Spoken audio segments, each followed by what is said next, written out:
Father, you're being unfair. I'm still young. This feud between our houses has gone on for a century. If we ask the Quaits for peace now, won't all the warriors who bled for House Drummond have died for nothing? We can sing their deeds in ballads, carve their names on stone. There are ways to remember them, but they're gone. Do we who are alive have to keep dying for the hatreds of the dead? You. One-Eye Lugos's temper rose.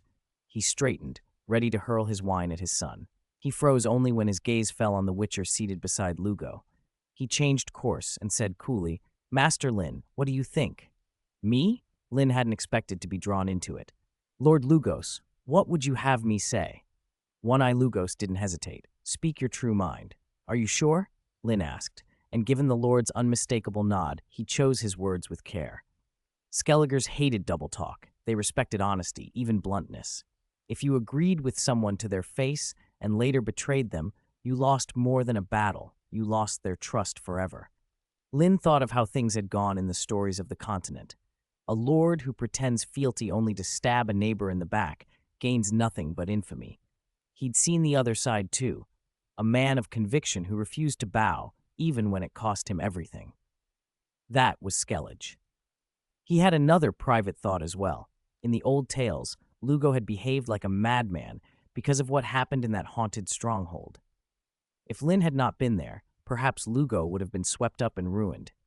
Because Linn had been involved here, Lugo had never been possessed and never became that bitter figure. The difference explained much. Linn said aloud, I'm an outsider, neither of the Drummonds nor a native of Skellige.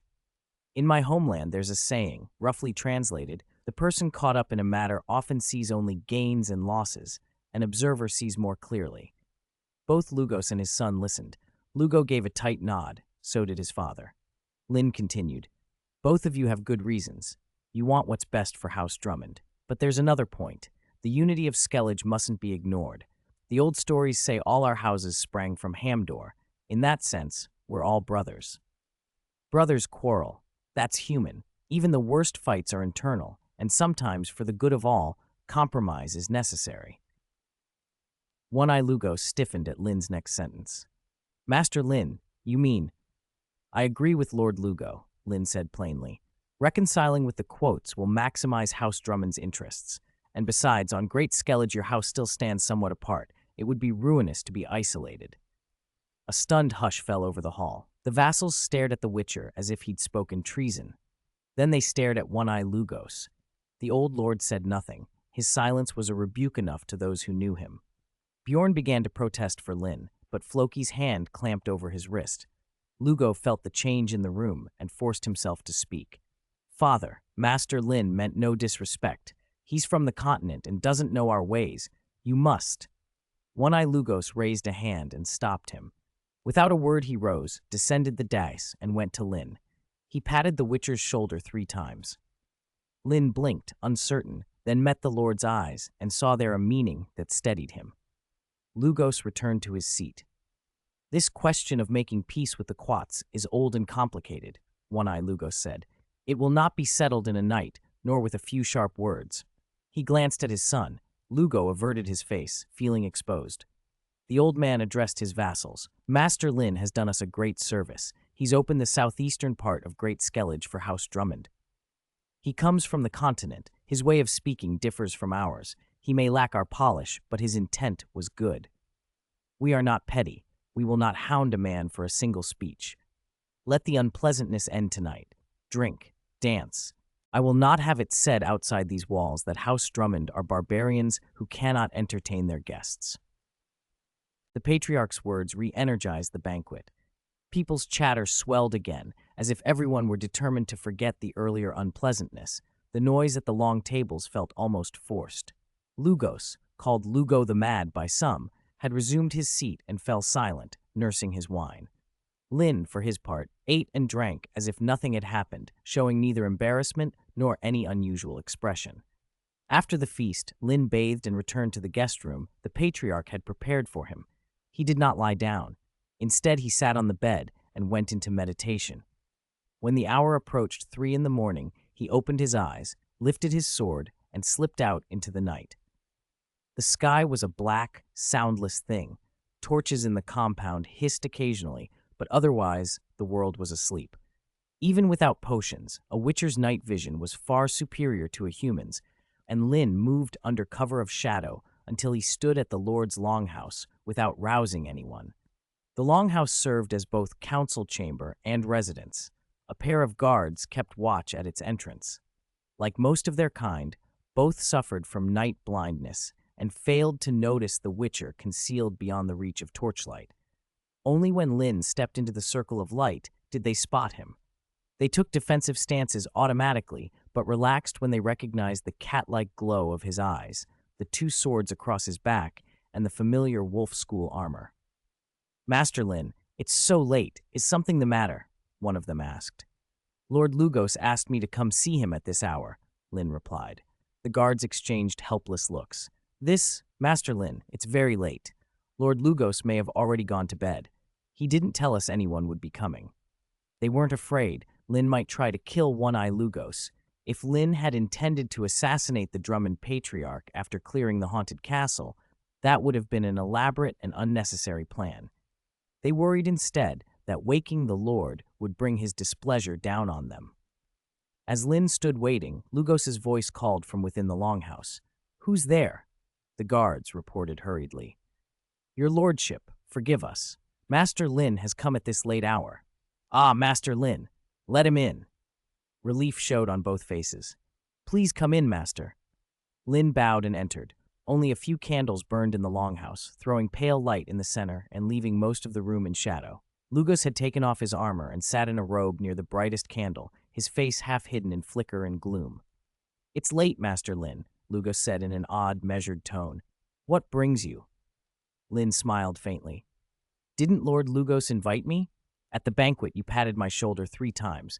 Wasn't that a summons for 3 in the morning?" Lugos returned the smile. "Master Linn has Hamdor's strength and Helen's wisdom. If you hadn't so often told me the Witcher's code of neutrality, I might well have wanted you as a vassal of House Drummond." Linn feigned interest as Lugos continued. "Think on this. A tree cannot change its environment, but a man can prosper by changing his. If you will accept, I will set aside a portion of the southeastern holdings of Thornflower Castle as your fief." He spoke with obvious sincerity. "Not only you, master, witchers of your school could live there, sheltered from the elements. I cannot grant all the lands in the southeast, but enough to build a few villages. That should be sufficient to support several witchers. On the continent, witchers were treated like lepers, avoided, used, and never fully accepted. That Lugos was even willing to give land to a witcher was significant. For many, such an offer would have been irresistible. But Linn's ambitions were larger than becoming a village lord in Skellige. He had a broader plan. He thought in terms of making witchers respected again, not merely housed. He therefore declined, polite but firm. Lugos did not flare with anger at the refusal. He understood that even a lord could not buy every loyalty. He shifted the topic to another matter that gnawed at him, the Quat family. He asked Linn about a possible reconciliation with them and whether the Witcher could help analyze the situation. Lugos had heard of Crack of the Quates, a young, rising head who had already tightened control over his vassals. Drummond had arrived in a weakened position. The Quates, despite earlier letting the southern part of Great Skellige lie fallow because of manpower and funds, still claimed the island as ancestral land. Lugos hoped an olive branch might be enough, but he feared that unless he shed blood and resolved the matter decisively, hidden dangers would remain and later flare into conflict between the houses. "How much blood must be shed?" he asked Linn quietly. That was the question that kept him awake. How far to press and where to draw the line so the threat was ended without needlessly staining the family's hands. One-Eye Lugos wanted to appease the Quat family without inflicting heavy losses on his own Drummond house. If the gesture provoked internal strife, it would be disastrous. As for the speech he'd made about the blood feud at the banquet, the talk of sacrifices and grudges, Lugos didn't care much. Those things belonged to the past. If every old grievance had to be settled with rigid accounting, the Drummonds would not only have scores to settle with the Quates, but would be at odds with the Todorok family on Udvik Island as well. The Drummonds had once ruled Udvik jointly with the Todoroks. There had always been friction. Besides, as a lord, he could not let old hatreds dictate his every move. Still, his vassals were baying for war. They wanted the Quaits driven from the island, with not a soul left. That was precisely why they were vassals, and not the Lord of Drummond. He could not simply act on every clamoring voice. He hadn't struck sooner, partly because of strong opposition at home, and partly for lack of an opportune moment. Now, for the first time in a long while, he felt that the moment had arrived. "Hunter Master Linn," Lugos said, smiling despite himself, "you look as if you've seen a ghost. Is it really such a surprise?" "I do find it hard to accept," Linn replied calmly. "Logically, shouldn't you be implacably hostile to the Quaits, no matter what happens?" Lugos shrugged. "Skellige law discourages open conflict between the great houses, and spite of my pride, the truth is the Drummonds are currently slightly weaker than the Quaits. We both hold great Skellige. If the Drummonds and Quaits cooperate, the gains will more than outweigh whatever enmity remains. Still, we've already shed too much blood. There will be men among the Quaits who refuse to forgive, and for me to offer reconciliation first would look like a concession. I worry they'll exploit that and demand too much." Linn listened without surprise, his face steady. "Why not send someone to Kaer Castle to ask for a meeting with the head of the Quaits? That would be enough to start." Lugos smiled thinly.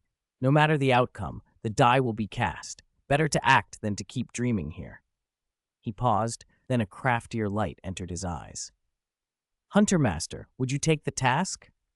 Linn raised an eyebrow. "You mean you want me to carry your message?" Lugos hurried on, as if to soften it. "Of course I don't mean to order you. It's just, the men I command are good with axes and pikes, but not with delicate matters. Sending them to parley is almost like sending them to their deaths. I don't trust those hotheads. What if they turn a peace offering into a fresh fight?" At first the reason sounded reasonable, but Linn thought of another option. "Why not send your son?" Lugos hesitated. In Linn's memory, the young man, Lugo the Mad, had behaved very differently from what one might expect of the Drummond heir, and yet he might be the best choice. Sending one's own son would show sincerity. Even if the boy brought a small escort, he would surely be able to keep them in check.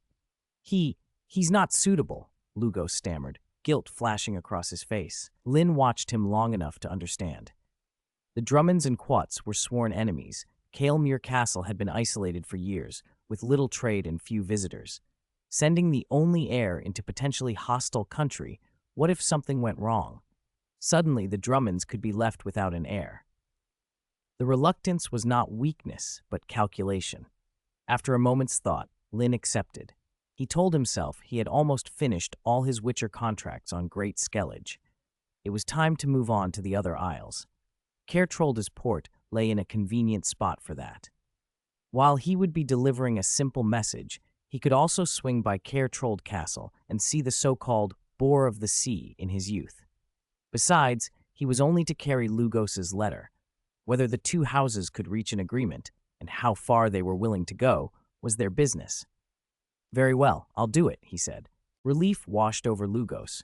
He produced a coin purse, already prepared, and pressed it into Linn's hand. Linn accepted it without fuss.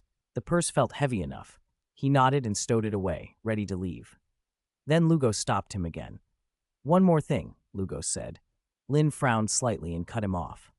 "Lord Lugos, let's be clear. I will convey your request to meet with Crack and no more.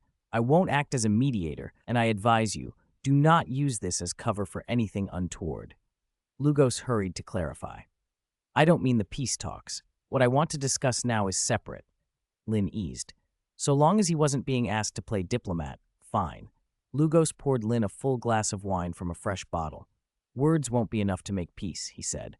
"I know I'll have to pay a price. At the very least, I'll have to return some lands bordering the Quaits." Linn sipped. "Is that a problem?" "Please hear me out," Lugos went on. "If I return land, that's one thing, but what about the farmers who will lose their holdings?" When One-Eye Lugos spoke, he did not truly value those landless farmers. Even the most enlightened nobles of the age were limited by their class and the times. What worried One-Eye Lugos was practical, trouble on his land. The obvious solution would be to bundle the people with the parcel and hand them back to the Quat family. But that was unthinkable. In that world, population was everything. A lord's true wealth was not gold, but people, labor, soldiers, taxpayers. It was already generous of Lugos to agree to cede some territory back to the Quats. To hand over his people along with it would be tantamount to throwing away his most precious resource. So he eagerly listened to the Witcher who, despite his profession, always seemed full of practical ideas. Linn took another sip of wine, thought for a moment, and then offered a simple plan. Lord Lugos, have you considered encouraging those landless farmers to settle and work the land southeast of Thornblossom Castle? I have, Lugos admitted. But development needs tools, seed, provisions, money. I don't think those people can afford it. Even in Linn's own world, uprooting a family and starting anew was hard. In a low-productivity place like Skellige, it was harder still. The Drummonds themselves had come from Udvik to Great Skellige and endured years of hardship to establish themselves. Lugos had thought of settling them on new land, but he imagined they'd never raise enough for farming equipment or seed. That's not hard, Linn said, spreading his hands. As their lord, lend them the money to buy tools and seed. Give them a grace period.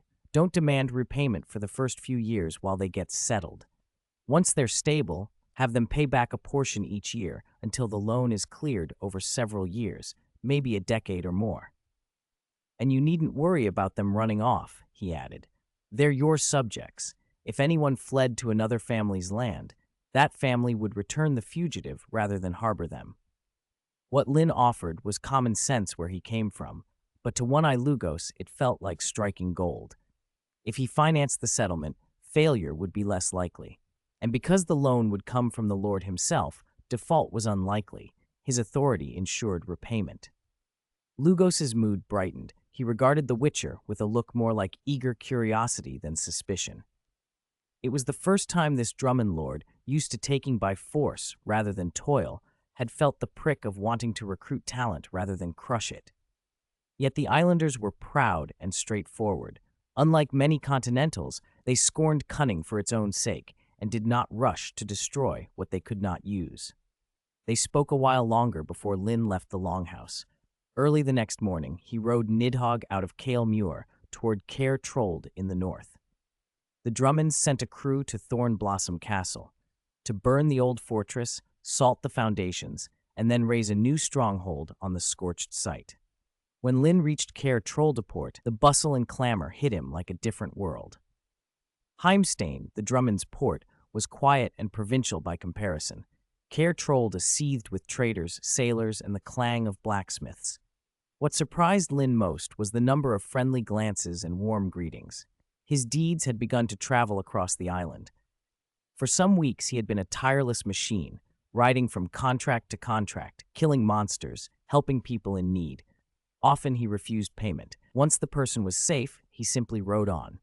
He neither sought reward nor needed it, and in doing so, he had forged a reputation. Skellige revered warriors, and a fighter who acted for honor rather than coin fit the bard's own image of heroism. Word spread.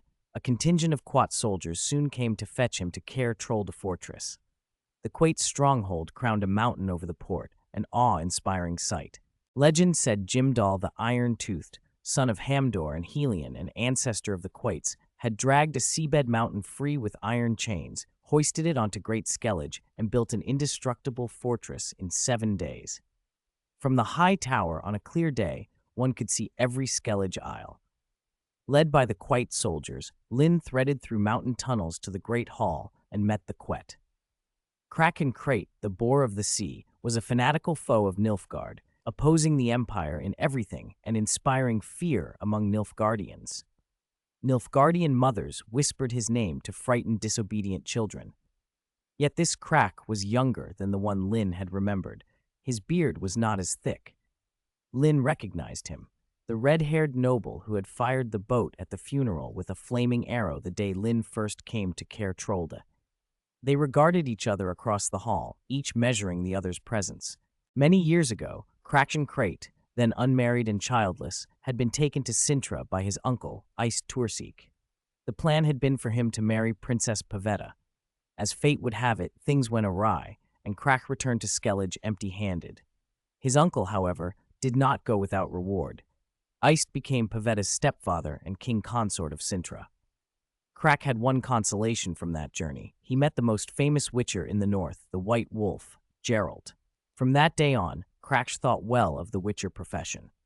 So when word of Linn's reputation finally reached Skellige, Crack had men gather information and ordered his retainers to fetch Linn to Kaer Trolde. After a little flattery, Linn was frank about why he'd come. Crack was taken aback. The Quat and Drummond families were sworn enemies. Why would Drummonds now reach toward reconciliation? He feared a trap. Noticing Crack's wariness, Linn offered the solution he'd thought of on the way. "Lord Crack, I have a suggestion. Since One-Eye Lugos wishes to meet you, why not meet on neutral ground? Hold the parley in another lord's castle. On a third party's territory, neither side need fear an ambush." Crack brightened. "That's a good idea." He trusted Linn. He would still be suspicious of the Drummonds, but a meeting in another house might dispel that. In the end, he hosted a banquet and warmly received Linn. Linn accepted and stayed at Kaer Trolde for several days before taking a boat from Great Skellige toward Spike Rug, a small island to the northwest. Spike Rug was not the most popular destination in the Isles, but it had its charms. Snow-capped peaks rimmed its southern and western coasts. The island drew fighters who wanted to test themselves. In the north stood a famed arena where locals measured strength. South of the arena lay Svalig village, seat of the Brockvar family, placed on a pleasant bay. Summer visits, especially during the Bayading festival, were the best. Feasts filled the village then. To the south of Svalig rose wild hunting grounds where the Brockvar clan ranged. Compared with Great Skellige and Udvik, Spike Rug was tiny, barely a sixth the size of Great Skellige, and poor. The Brockvars had no proper castle. They ruled from the longhouse in the village. Linn first called on the Lord's longhouse, intending to take some monster contracts while on the island. The Lord had news. Another witcher had already taken one of the contracts. The good part was, the witcher had only recently left. With luck, Linn might still find him drinking in Svalig's only tavern. He pushed the tavern door open and was greeted by a wave of heat, sweat, and alcohol. The room was loud. Those sitting nearest the door turned to look, and on seeing a stranger wearing two swords, quickly averted their eyes. Most of the patrons didn't even bother to glance up. Linn's gaze swept the room and settled where he expected, on a solid, burly figure who stood out among the other men. The Lord had not said which school the other witcher hailed from. The Brockvar simply couldn't tell them apart. Linn, however, recognized the person's school at a glance from the broad, robe-like chainmail he wore. Only one school favored that style, the Bear School. Linn's expression hardened. If any schools caused him trouble, it was the Cats and the Bears. Cat School witchers were like their namesake, fierce, capricious, quick to anger and to indulge their passions. Bear School witchers were the opposite, so austere and cold that no affection was spared even among their own. They scoffed at the old vows some had tried to hang over witchers, the code of protecting humans penned by Alzur and Cosimo, and lived by a harsher creed, work for coin, and nothing more. The Bear School embodied the stereotype of witchers as bloodless and tearless. Linn remembered what Geralt had once told him about a Bear School witcher. 30 years before, Geralt had seen one of them single-handedly fighting a Leshen. Geralt, who would never leave another man to die, had gone to help. The Bear Witcher had curtly told him to mind his own business, that if Geralt interfered, the man would be the next to die. Even Geralt's goodwill met a cold rebuff. Let's be polite and speak to him first, Linn decided. If we can't touch his feelings, we'll try his purse. He had no intention of stealing the contract. Witchers were scarce these days, perhaps no more than 100 left on the whole continent, and Linn hoped to recruit this one. A comfortable house, steady work, some coin. Following Linn might be better than wandering and sleeping outside. He walked to the counter, ordered food and beer, and asked the barmaid to bring them to the Bear School witcher. He'd wait to see how the man took his offer before approaching. The barmaid carried the tray across the dim room and set the beer by the witcher's elbow. The man nodded, accepted the food and the drink, and then turned his head at the sound. What met Linn's eyes was a familiar face. So it was him. Relief washed over Linn. He shrugged off the doubts and calculations that had been gnawing at him and strode straight to a table where a bare school witcher sat. "Hope you don't mind a little generosity from a fellow witcher, Ged." The bare school witcher, bowl-cut hair like a Skellige Islander's, gave Linn a smile warmer than most of his kind. "I didn't expect to meet a brother of another school here. How do you know my name? We haven't met before, have we?" "Eskel mentioned you. I'm Linn of the Wolf School." Linn lied without blinking. He didn't even flush. Eskel had indeed mentioned Ged, but only in passing. What really let Linn pick him out was memory from a previous life. Ged, though never appearing in Witcher 3 proper, was a name tied to more than one Skellige yarn, the kind of figure islanders traded stories about. "Eskel? So that was it," Linn added lightly. Ged accepted the explanation. "So you're here on Spike Rug for the island contracts. Sorry if I've taken most of them. Had I known you were coming, I wouldn't have taken them all myself.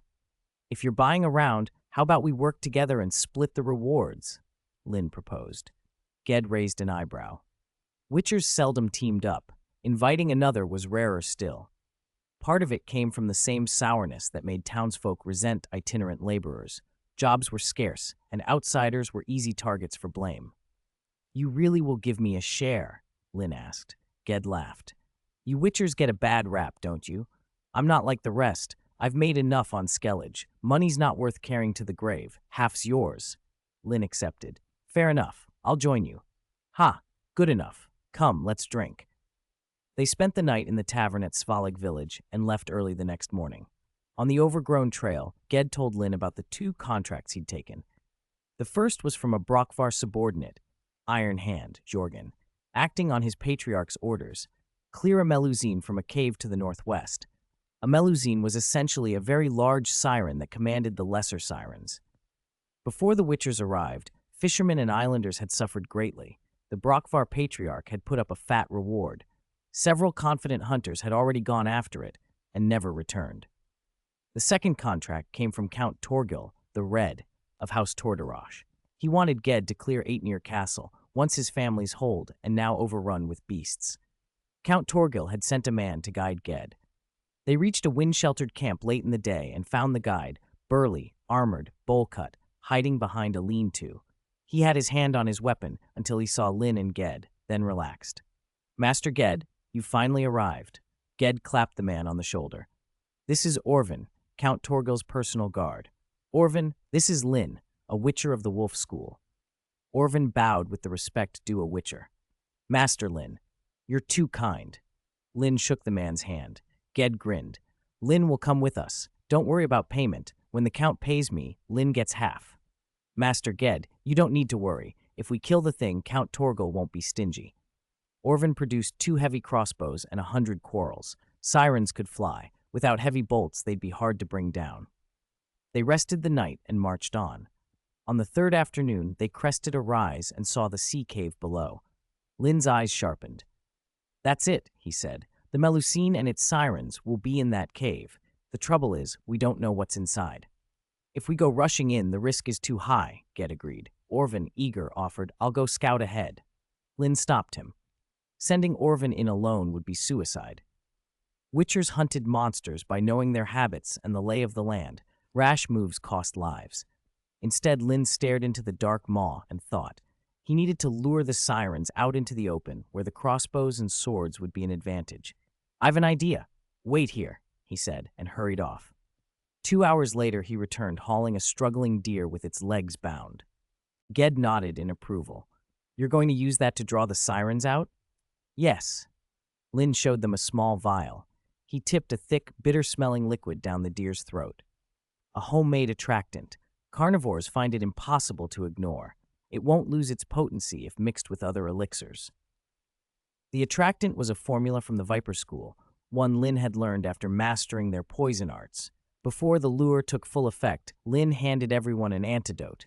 He wasn't taking chances of the scent affecting them, and then uncorked another bottle, a midnight black liquid sloshed inside. He poured that into the deer as well. The second substance was superior black blood, a potent, concentrated poison that saturated the bloodstream. Meant for use with care. Drink it, and an ordinary man would die. used here to turn the deer itself into a lethal bait. The animal thrashed and bled. Its struggles were futile. Witchers sometimes took extreme precautions. In certain situations, fighting vampiric things, for example, they would deliberately ingest superior black blood.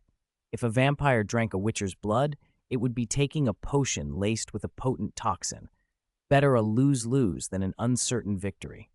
Sirens and Melusine weren't true vampires, but poison spread through flesh and blood didn't care about classifications. That was why Linn had force-fed the deer the superior black blood after soaking its flesh in a powerful attractant.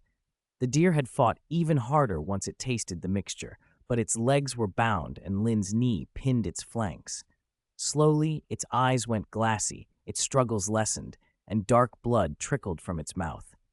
Because of the attractant, the blood carried a strange, almost intoxicating scent. Linn dragged the limp carcass toward the cave where Melusine nested, but stopped 100 meters from the mouth.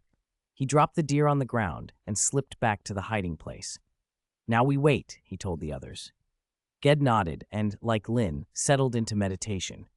A witcher's meditation was not idleness. It tuned body and reflexes to a rare edge and kept the senses primed for danger. Orvin found a spot a short distance away and leaned back to rest. Time crawled by until Linn heard wings beating and a chorus of shrill cries. He opened his eyes. Ged had awakened too, alert to the same disturbance. They peered out from cover and saw 20 to 30 sirens pouring out of the cave.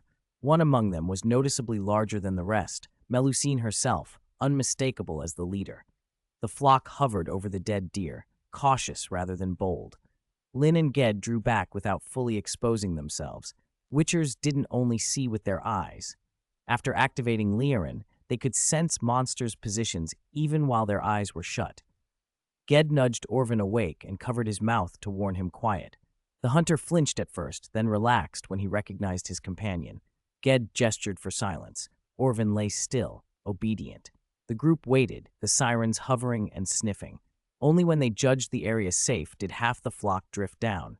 But even then, they did not swarm. They circled the carcass, hungry and wary. Melusine, larger and feistier than the others, threw herself onto the deer and began ripping into it. Linn did not need to peek now. Through Eredin, he could feel the positions of the creatures. His jaw tightened. No wonder some islanders called Melusine a demigod. Her strength aside, the authority she exerted over other sirens made her terrifying and dangerous to leave alive. Then abruptly, Melusine flinched. She staggered back from the carcass, clutching her belly, and began to vomit. Blood spewed with it. The superior black blood had done its work. Whatever fed on the tainted flesh was falling sick. Linn gave Ged a look. The sign passed between them without a word. They sprang from cover like tigers. The hovering sirens shrieked and wheeled to intercept them. Linn thrust a hand forward and released Ard, an invisible wall of compressed air that slammed into the charging birds and sent them tumbling to the ground. He grabbed the hilt of his sword on his back. With a practiced flick, he freed the blade from its special scabbard. The silver sword flashed, spun once in his hand, and plunged into the heart of a thrashing siren that had been knocked down. Her eyes stared wide but lifeless as the blade tore out. He stabbed, withdrew, and stabbed again. 4 sirens met the same quick end in a deadly rhythm. The others, knocked down by Ard, struggled to rise. Their wings beat weakly. They couldn't get airborne. They still had numbers, though, and they closed in around Linn. Blood dripped from his silver edge, a warning none of them wanted to ignore. Ged arrived with the force of a bear. He'd lagged a fraction behind Linn, but made up for it in raw power. The sword he carried was not a one-handed blade, but a massive, almost two-handed greatsword, the bear school's style. He hefted it with both hands and unleashed a brutal, thunderous swing, the bear school's signature move, the so-called New Year's greeting in all its deadly simplicity. A siren lunging to block found her arm and skull cleaved clean through. Lifeless, she slumped. While Linn and Ged fought up close, Orvin did not stand idle. He wasn't a witcher, and Ged had ordered him to keep his distance and provide support. There was no stigma on Skellige against using a crossbow in battle. Range saved lives and settled fights. Orvin hauled his heavy crossbow, sighted a siren attempting to swoop down from above, and squeezed the trigger. The bolt flew like a thrown piece of iron. It punched through wing and flesh, and the siren spiraled down like a kite with a broken string. Between Linn's quick strikes, Ged's crushing swings, and Orvan's steady bolts, the siren's assault unraveled. Melusine, still reeling from the poisoned blood, coughed and shuddered on the edge of the fray. The island's demigod wobbed, powerful indeed, but not invincible. The three fighters pressed their advantage, wolves to the hunt. What had started as careful bait and patience had become a slaughter, calculated, brutal, and final. Under the three of them, the number of sirens kept thinning. Linn and Ged couldn't fly, but every time Linn released an Ard, a group of sirens went down. Ged's signs were weaker and rarer, but he compensated with masterful bear school swordplay. Where cat school favored speed and agility, the bear school relied on heavy, crushing blows. Yet Ged's strikes were never clumsy. His timing for parry and counter was impeccable. Bear-trained witchers trusted their armor and their blades. They blocked and met blows rather than dodging. Ged intercepted the siren's attacks with flawless parries and countered each one. Not a single siren withstood him. Melusine writhed on the ground, abdomen blazing with pain, watching the tide turn. She lacked human cunning, but her instincts screamed danger. She stumbled back and issued a piercing, commanding shriek. At her cry, the remaining sirens went feral. They surged at the two witchers, throwing themselves at them recklessly, offering their bodies as shields rather than trying to avoid death. 4 more sirens burst from the cave, but instead of joining the fight, they each seized one of Melusine's limbs and began hauling her toward the entrance. "She's escaping," Ged barked to Linn. Monsters are vindictive. If Melusine made it back into the cave and recovered, Svalig village would never know peace. "Don't worry, I've got her." Linn had been watching Melusine while fighting. He cleaved a closing siren in one stroke, planted his foot, and launched himself like an arrow at the fleeing creature. Other sirens swooped up to block him, but he produced a greater dragon's dream bomb from his enchanted pouch, hurled it into the cluster, and snapped his fingers to light the fuse. The bomb detonated among them, flame shredding feather and flesh. Sirens scattered into pieces. Linn burst from the black smoke, snot, and Melusine felt, for the first time, the same terror she'd imposed on humans. She roared in fury. The 2 sirens clutching her legs broke free and lunged at Linn from either side. He didn't even glance at them. Only when they were nearly on him did he thrust up his left arm. A column of crimson fire erupted from his palm. The siren on the left never saw it coming. She was incinerated, plummeting screaming through the sky, a rolling torch of blackened wing and flame. As Linn released Igni, he stomped hard. The force shot him upward. Since learning cat school swordsmanship, Linn's body had lost weight and gained spring. He leapt, evaded a pouncing siren on the right, and came down precisely on that creature's back. 1 man and 1 monster hit the ground in a cloud of dust. Linn drove his boot into the siren, blood spurting, probably rupturing organs. Still she fought. He reversed his grip and drove his blade through the back of her head, ending her. 2 sirens still carried Melusine, dragging their burden toward the cave. Where there had been 4 carriers, now only 2 remained. They strained to stay airborne, Melusine's hind legs dragging. They were almost at the mouth when Orvan loosed an arrow from behind them and missed. Melusine shrieked at the near miss, furious at being spared. Back in the cave, she would recover and exact a terrible revenge, repay the loss of her brood with human blood. A silver streak cut across the sky. Melusine heard a scream above, and the upward pull that had been lifting her abruptly halved. Whatever force held them aloft could no longer sustain them. She plunged, dragging one of her carriers down with her, and hit the ground. Linn had used Ard to blast the last pouncing siren free, then hooked a silver sword from the chest of one of the fallen carriers. The blade gleamed as if untouched by blood and bone, master-level workmanship, even after battle. Melusine, weak and pain-racked, glared at the Witcher. Her wings were useless, her forelimbs nearly paralyzed. Only her hind legs could muster a final lunge. If Linn stepped close, she could still snap at a throat, the cheap, brutal justice of beasts. But what lunged at her was not a sword point, but a wall of searing, infernal flame. Melusine screamed and writhed as the heat closed in. The fight had gone smoother than anyone expected. The biggest threat, Melusine herself, had been neutralized by the superior black blood. That was Witcher work, Not just fighting monsters blade to claw, but finding the right leverage. A correct method made the struggle short and efficient. Linn stripped the most valuable components from the siren corpses, stacked the bodies, and set them alight. Monster meat made people ill, human, elf, or dwarf, and tasted worse than any animal flesh. With that done, he walked back to the hiding place. Ged was bandaging Orvin's shallow wounds. Orvin had been posted at the rear per Ged's instructions, firing from distance, and he downed a few sirens before others found him. 3 lunged at him. Ged had rushed to help, but Orvin still suffered scratches to his right arm and abdomen. The cuts were nothing deep, only painful reminders of how fast a hunt could turn. How is he? Not dead yet. Orvin lay on the ground, still trying to look tough, but each breath came with a wheeze. The wound had him doubled over in pain. Ged sounded regretful. If he were a witcher, a bottle of swallow would get him through this. But he isn't. Linn, help me. Get him back as fast as you can. Linn glanced at Orvin and shook his head. He probably won't tolerate a rough ride. You stay here with him. I'll ride back to Svaleg, round up some able-bodied lads, and bring the village physician. The Bear School Witcher thought a moment and nodded. It was the better plan. Do that. I'll trouble you. Linn handed Ged a small bundle of alchemical bombs and elixirs. Witchers of different schools often carried the same supplies, and he wanted Ged to have them for defense. Ged blinked. Linn had given more remedies than Ged usually carried himself. But before Ged could refuse, Linn was already mounting Nidhogg and riding off. Back at Svalig village, Linn reported Melusine's defeat to the Brockvar family head, who governed the settlement. The lord was overjoyed. The siren threat was at last gone.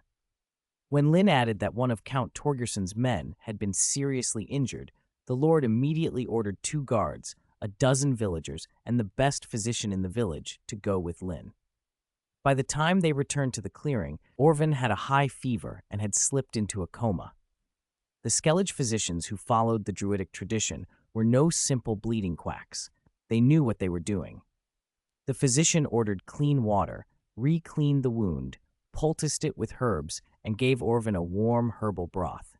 Gradually his fever began to settle and his breathing steadied. The physician wiped the sweat from his brow and warned that Orvin was not yet out of danger. He advised Linn, as the man with the most authority present, to wait until Orvin stabilized before moving him. Linn agreed without hesitation. There was no point risking the man's life for haste. Ged, who had grown fond of Orvin in the short time they'd known him, agreed as well.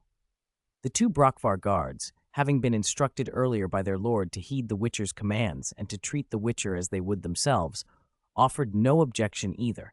They too sympathized with a wounded man who might otherwise be discarded.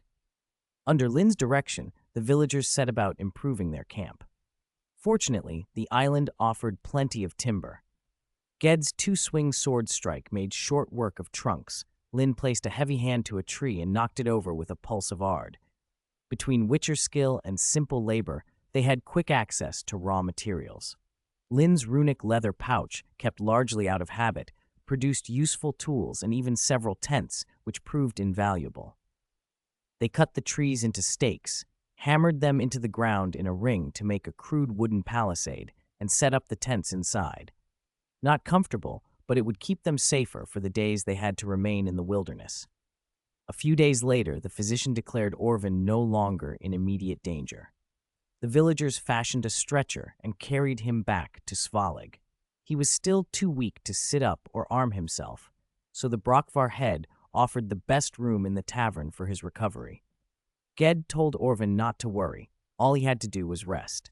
That night, the Brockvar family held a small feast to celebrate Scene's defeat. It was modest, far less lavish than the banquets of the Drummonds or the Quates, but Linn and Ged mingled in good spirits.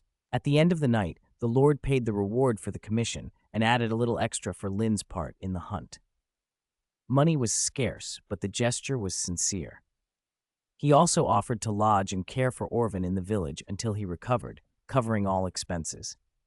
With that settled, Ged and Linn lingered a few more days. When Orvin was in capable hands and tending toward full recovery, they took a boat from Spike Rug Island to Great Skellige and made their way to Aetnir Castle to answer Count Torgierson's summons. The country tavern lay in ruins. The fire had been put out, but black smoke still clawed at the sky. The perpetrators had not fled. They stood brazenly in the open space in front of what was left of the inn. Still refusing to answer, Sharamir sat on a salvaged chair from the tavern, legs crossed, idly toying with a dagger. Two heavily armored soldiers had the tavern owner pinned to the ground. He was bound and gagged, but Sharamir could see defiance and fury burning in the man's eyes. He paid it no mind. Who cares about an ant's feelings? It didn't have to come to this, Sharamir said. Why make us look like common robbers? All you had to do was tell us what you knew honestly, and we would have left. We would have paid for your drinks and given you a reward. The Duchess of the Curved Coast Duchy keeps her public and private affairs separate, and so do the knights who serve her. But your troubles are of your own making, not ours. He leaned forward. I'll ask you one more time. Where did that defiant man who insulted the Duchess go?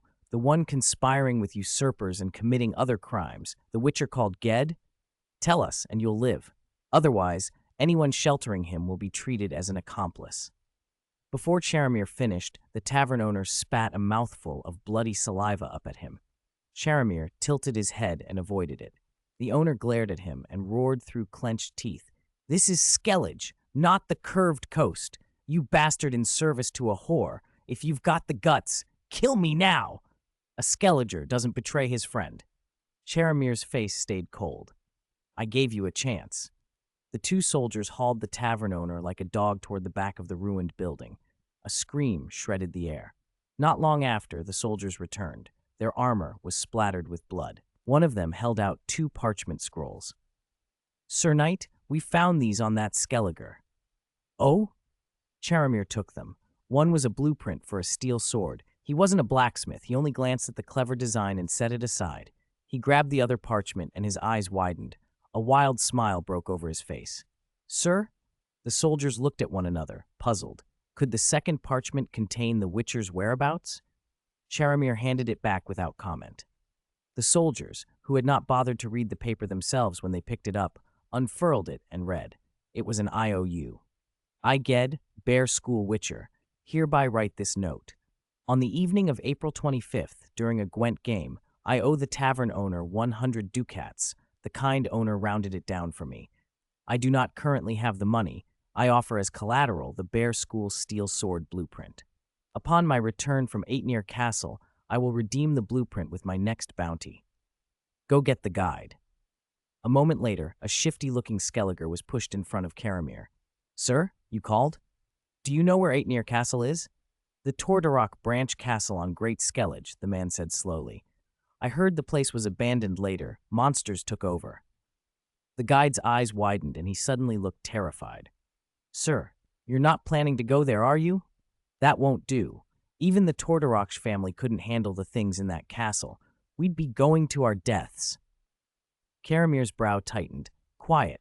Who said we're doing business for a Skellige family? He spoke half to himself, half to the man. The parchment says the traitor was heading for Aetnir Castle. That means the Tordarroch branch lord hired that mutant to clear their monsters. If we reach Aetnir before him, we can corner that freak and stop him from escaping. On the other side of the island, Linn and Ged had just landed at Kaer and were eating and drinking at a port tavern. Linn had a question that had been nagging him for a while. Now, with time to spare, he asked it. Isn't the Tordarroch family the lord of small Skellige? How do they have a castle on Great Skellige? Ged held a large hunk of bone-in meat with both hands. Grease streaked his beard. They've got a main branch and a cadet branch. Small Skellige was the main branch's domain. The cadet branch held the lands on Great Skellige. But later, Harpy attacks forced the cadet branch to abandon their castle and seek refuge with the main branch. Count Torgierson hired me to clear Aetnir Castle because he wants to reclaim his homeland. Linn nodded, taking another sip of beer. It made sense. Returning to the main branch meant living under someone else's roof. Hard to prosper that way. If the cadet branch wanted to grow again, they had to take back their territory. Otherwise, they risked becoming permanent vassals. No wonder the Count had sent for a witcher. Linn grinned and made a half-joke. If that Count relies on you so much, after we clear Aetnir and the lands, He might give you a village or two and make you a vassal. No more homelessness, no more scraping by. When you make it big, don't forget your old brother. But what Ged said next left Linn stunned. Once things here settle, I won't stay long. I like Skellige, but I don't want to cause trouble for the people here. Ged's words made Linn curious. Cause trouble? What kind of trouble could you get into? He hadn't known Ged long. Ged was frank and uninhibited, but also careful, thoughtful toward others, and respectful of boundaries, never too familiar or unpleasant. Linn couldn't imagine him making enemies. Ged set down the cleaned bone, hesitated. It's all in the past. It's a long story, Linn smiled. We've got time, don't we? Well, true, but before I tell you, I need to ask, do you know the Duchy of the Arcane Coast? I do, Linn recalled the maps. Near Proxita Bay, bordered to the north by Targor, Muriel, Credon, and Kangongen, to the south by Redania, ruled by a duke. They even mint their own coin. Linn looked Ged over again. You're not going to tell me you were dragged into the civil war there a year ago, are you? He didn't know much about the Arcane Coast. It had been founded by early human settlers and at first answered to Redania. Later, a vein of minerals turned Kovir suddenly wealthy. The Count of Kovir declared independence, and Redania, joined by Cadwin, answered with force. Kovir unexpectedly won, and the first treaty of Lan Exeter followed, recognizing Kovir and Povis as independent. The Arcane Coast broke away from Redania then, folded into the Kovir-Povis sphere, and later, during the Povis split, several regions including Credon, Muriel, Befield, Kangongen, and the Arcane Coast declared independence. The Arcane Coast remained a duchy, until a year ago, civil war ripped it apart. Linn knew only the broad strokes. The fighting had been between the ruling duke and his daughter, and in the end, the daughter had deposed her father and taken the duchy for herself. He had meant it as a casual guess. Seeing Ged's face, he realized he hadn't been far off. Ged drank deeply of his beer. Before the Civil War, I worked for the old duke. Not that. I didn't sleep with nobles. I cleared monsters from the city sewers. After a contract, I stayed in the city a few days. When I went to leave, a group of men stopped me. They took me to a woman, the duke's daughter, Helena Langi Har. She wanted me to take her side and help her kill her father. We of the Bear School are taught to be detached, yes, but not assassins. I refused and told her so. How did you tell her off? Linn asked. Ged considered. I called her out right to her face, publicly denounced what she was doing. No surprise she didn't like that, Linn said. That very night, 2 assassins came to the tavern where I lodged. They'd bribed the host and poisoned my food and drink. They didn't know a witcher can smell poison without tasting. He killed them, Linn supplied. I did. I let the tavern owner live, not just because he had a family, but because a peasant like him cannot refuse a noble's orders. He had no choice, so I don't blame him. I left that night before dawn and ran south, crossed the Buina River, then set foot on Redanian soil. Only then did I breathe. After that, I came to Skellige. They ate and drank their fill and left Kaer Port to continue their journey. Before they headed for Eitnir Castle, Ged suggested a detour, the country tavern on Great Skellige Island where he'd first arrived. The owner of that tavern isn't like other Skelligers. I swear he's a dwarf under a growth spell. I've never met a Skelliger who plays Gwent like that. If you hadn't caught him cheating, you'd have thought he was just a master, Linn said dryly. Maybe your card skills are just poor, Ged joked, taking it in good humor. I owe him 100 ducats from back then. I was short, so I left the design blueprint for our school's steel sword as collateral. Linn rubbed his temples. Lucky your Bear School founder, Anahid, won't hunt you down for that. But if Vesemir found out some little wolf dared to use a wolf school blueprint as gambling collateral, he'd snap more belts than he has left, Ged admitted guiltily. I didn't sell it. I pawned it. I redeemed it as soon as I got paid. Just don't gamble anymore, Linn warned. Generous lords like the Skelligers are rare on the continent. Don't waste the coin you earned. Ged nodded, but Linn wasn't sure how much of it he'd actually absorb. Witchers lived day to day. Many couldn't afford armor repairs or the ingredients for potions and bombs, yet somehow spent what little they had on comforts. Linn found the recklessness baffling, but he said no more. Vesemir himself had been once the living example of eat, drink, and be merry when he was young. They spoke as the countryside slid by, and gradually the ruined outline of the tavern came into view. Ged's smile froze the instant they saw it. Ged rolled from his saddle and dropped to the ground, his big hand finding the hilt of the sword on his back, ready to draw. Linn watched him fling himself forward like a mother bear returning to find her cubs missing. Fearful Ged might be in danger, he slid from his horse and followed. They burst into the ruins like men possessed. All that remained were blackened walls and a few bodies turned to charcoal. Behind the gutted tavern, they found the tavern owner, dead, his head severed. Ged stood frozen for a moment, remembering the man's last words. "It's them. They've come for me." There was no panic in Ged's voice when he spoke, only guilt. "I dragged others into this." "Are they the Duchess's men? From Sidaris?" Linn asked, brow furrowing as his gaze swept the wreckage. Ged considered the scene. The killer had left no clear traces, but the conclusion seemed likely. Skellige men rarely plunder their own. Raiding was held as glory, but that glory belonged to raiding enemies, not fellow islanders. Nobody bragged in a tavern about robbing their own. More to the point, the islands were poor. Even Kaer Morhen, their most prosperous port, only measured up to Karak on the mainland, nowhere near Novigrad or the bigger northern ports. Raiding was dangerous. People risked their lives only for great rewards. If it hadn't been locals and Ged had no other enemies, then the only plausible explanation was men sent by the Duchess of Sidaris. While Linn weighed the evidence, Ged was already digging. He set about burying the tavern owner and the other charred bodies, and Linn joined in. When the graves were filled, Ged stood, dirt on his hands and a hard look in his eyes. "Linn, after this, let's part ways." Linn blinked. "What? We agreed to split the reward." Ged shook his head. "No, I have to go. Go back to Svalig. If I don't return in a week, help Torgirson take Aetnir Castle." "You want to face them alone?" Linn asked. Ged said nothing at first. Then quietly, "I gave the steel sword schematic and the IOU to the tavern owner. Neither was on his body. That means whoever hunted me not only knows where I'm headed, they've probably set an ambush near Aetnir. I've already made people pay because of me. I won't do that again." "You don't have to," Linn began. "I'll go alone," Ged said. "No." Linn's voice was flat, immediate. "I won't abandon you. Our Wolf School creed says we don't leave a brother to walk into a storm. Even if you aren't of the Wolf School, you're still a Witcher brother. I can't stand by and let you go alone when you say there's a trap." Ged opened his mouth to refuse, but Linn went on. "I'll help, but I'm not asking for nothing.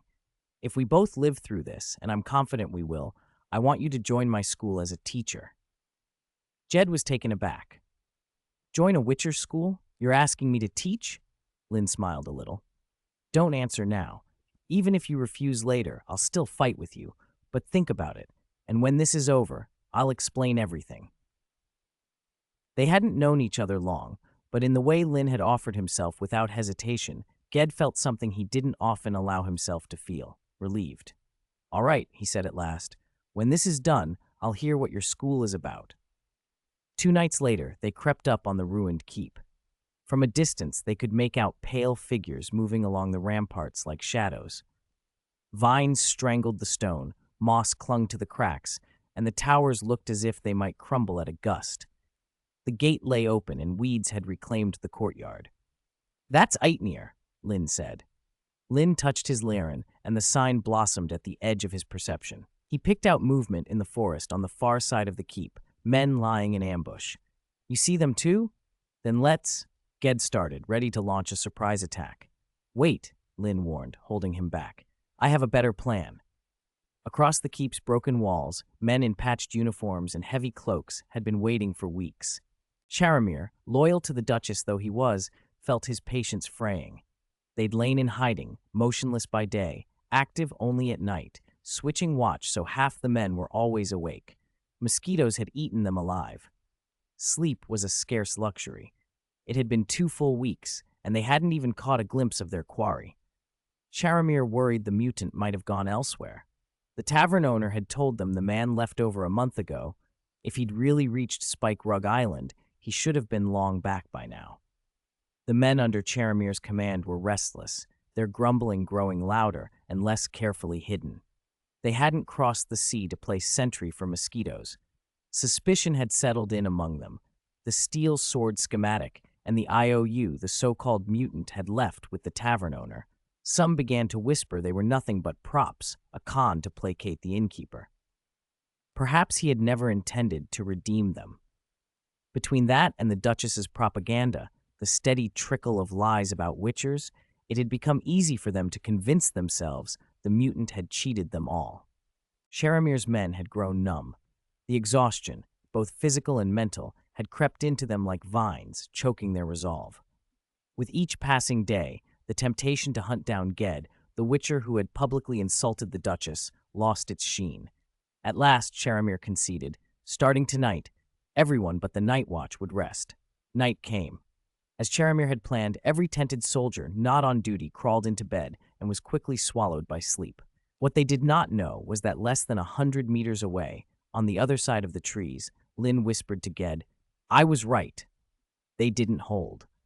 Sharamir and his men would never have suspected the witcher they meant to ambush lay only a stone's throw from them. The forest's thick cover hid far more than 100 meters. It was enough to conceal a person a few steps away. Linn thought of the old American veterans of Vietnam, those who had learned how to disappear into the jungle. While Sharamir's men could not see Linn and Ged watched every movement inside the camp. They had an advantage most people did not. Eredin. It ignored terrain, perceived breathing and heartbeats, and even read behavior by the subtle changes in respiration. They had been squatting outside that camp for half a month, thanks to that almost cheating sense. Tonight, Eredin showed Linn the change he had been waiting for. More people slept than on any previous night. The moment had come. He woke Ged and confirmed it with Eredin. Excitement tightened Ged's jaw. "Come, drink these," Linn said, producing 3 potions, Superior Thunderbolt, Superior Wolf, and Superior Cat. Thunderbolt for strength, Wolf for agility, Cat for perfect vision in the dark. They were facing nothing more than armed soldiers, not monsters, but Linn believed in the principle even a lion uses its full strength to catch a rabbit. They would not only defeat the Duchess's pawns, they would leave none alive to flee. Dozens of armored soldiers missing would haunt a Duchess. If she tried to hunt Ged again, the memory would temper her impulses. They drank. The potions began to take hold. Ged took off his Bear School heavy armor. The witchers of the Bear School were the only ones who wore heavy plate. A regiment of Bear School witchers in full armor and greatswords could lay waste to whole battalions. But heavy armor creaked and flashed in the moonlight, and tonight stealth mattered. Ged shed his mail robe, arm guards, and greaves, keeping only his padded gambeson and trousers. They moved like shadows toward the camp. There were no bonfires. The men had decided not to light torches either, fearing that any flame would give them away. In the weak moonlight, the clearing was dim. Sharamir was not arrogant so much as trapped in a way of thinking. Witchers are rarer than dragons. Most folks avoid them like lepers, and few knew witchers could drink potions to see in the dark. He assumed that if they didn't light fires, no witcher would find them.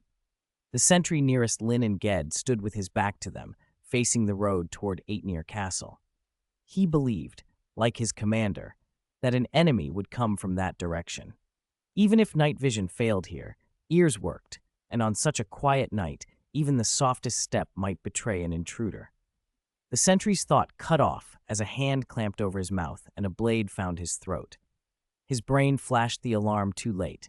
His windpipe was pierced, and his body went limp. Linn pulled the hunting knife free and warm blood spattered the grass. He dragged the still warm body into the bushes. "Wait," he whispered. They didn't move into the camp.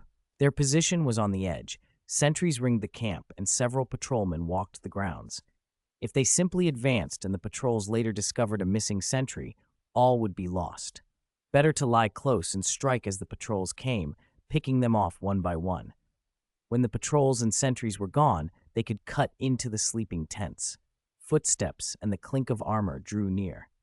"Zawan, where did you hide, kid?" "You didn't fall into the latrine and drown, did you?" one patrolman called, voice loose with the bravado of men who thought the night safe. Ged moved in a blur, slipping beside the approaching man and wrapping his hands around the man's neck. There was a crisp crack as Ged snapped the man's head clean around. The man choked a muffled sound and collapsed like a rag. Charamir hadn't slept well that night. For reasons he couldn't name, a constant unease sat in his chest. Was he worried about the Duchess's wrath? A mutiny among his men? He couldn't say. All he knew was the feeling would not leave him. He tossed and turned until at last he gave up and rose. His armor clinked as he moved. He never took it off, even in sleep, habit after years at war. Since he couldn't settle, he decided to walk. He crawled out of his tent and the cold wind hit his face, sharpening his thoughts. The camp felt oddly still. Not just quiet, absent of the usual night sounds. No insects, no birds, no distant laughter. Worse, there were no clanks of armor, no patrol steps. The silence was too complete. Then a small sound cracked behind him, the crisp snap of a broken twig underfoot. In daylight, it would have been nothing. In the dead hush of night, it was a trumpet. Years of training made Charamir react before he thought. He drew his longsword and swung. He didn't make contact. Instead, blood blossomed in the air. A severed arm, still holding a longsword, flew out and thudded onto the grass. Pain followed, a hard strike to the belly that threw Charamir backward. His remaining left arm went underfoot. Someone stepped on it, and a cold blade pressed to his throat. Under the thin moonlight, he saw the face of his assailant. A pair of cat-like eyes gleamed. The figure did not kill him. Instead, they bound him and stopped the bleeding, wrapping bandages around his wounds. Charamir realized he had been spared, for now. Linn didn't recognize the man at a glance, but he could guess his rank. The position of the tent in the camp and the ornate armor marked him as the leader of that contingent of duchy soldiers. As a leader, he might have useful information. Linn decided he should live until that information could be taken, alive and talkative. Charamir understood too. He knew the customs of war. Nobles were usually treated with a kind of grim courtesy. Capture often led to ransom rather than death. Noble families had money. Even low-ranking knights could raise coin from their lands. That made princely prisoners valuable. So Charamir stuck to his pride. Though tied and unable to fight, his mouth stayed busy. He cursed and spat and insulted his captors. At first, Linn thought it was no more than a dog's barking.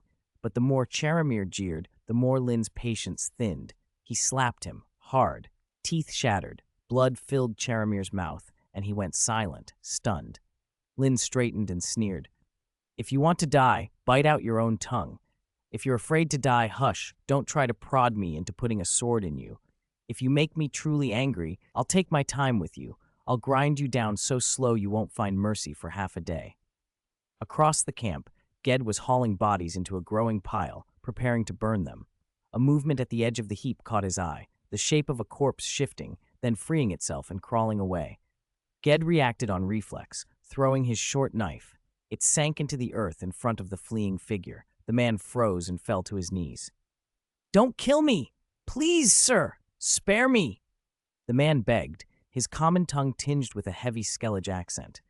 Ged frowned. "You a Skelliger? How did you end up with these men?" "They forced me. If I hadn't obeyed, they would have killed me," the man wheedled. "How much did they pay you?" "No." The man's eyes darted. Ged's face tightened. "You don't have to lie. You say they forced you. Then why are there no rope marks on your neck or limbs?" "Pale," the guide stammered. "I owed a lot at a tavern back home in Bravican. They said they'd clear my debts and give me coin if I led them, if I guided them." Ged's voice went cold. "And did they make you kill? Were you there when the tavern owner and his staff on Great Skellige Island were slaughtered?" The guide dropped his gaze. He could not meet Ged's stare. The silence stretched a heartbeat, then Ged stepped forward, grabbed the man by the collar, and lifted him. "Confess, and perhaps you live. Lie, and you'll share the fate of these corpses." "Sir, don't," the man choked. "I swear to Freya, I never killed any of them." Ged's hand did not loosen. The guide stammered one last time before falling silent. A blade sliced from shoulder to chest, clean, brutal. The guide collapsed, dead without understanding why he'd been given no second chance.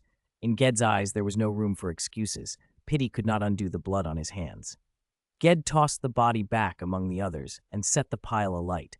The flames licked hungrily, burning away the evidence and the stench of battle. Then he went back to Linn's side. Linn's earlier intimidation had worked. Charamir still refused to cooperate, but the insults had stopped. He sat bound and bleeding in the dark, his pride intact, but his mouth shut.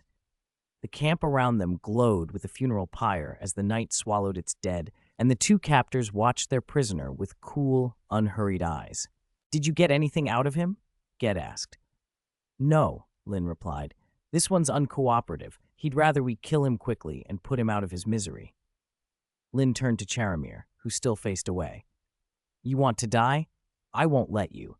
Do you think staying silent will let you take your secrets to the grave? What a joke. Seems the folk of the Duchy of the Arched Coast haven't seen much of the world," Ged added with a sneer. "Otherwise, they'd know better than to mock magic." Charamir bristled at the insult to his homeland, and then the Witcher made the Axis sign. It landed like an invisible cudgel to the back of his head. His thoughts scattered, his glare slackened, and within seconds his expression turned blank. "Who are you?" Linn asked.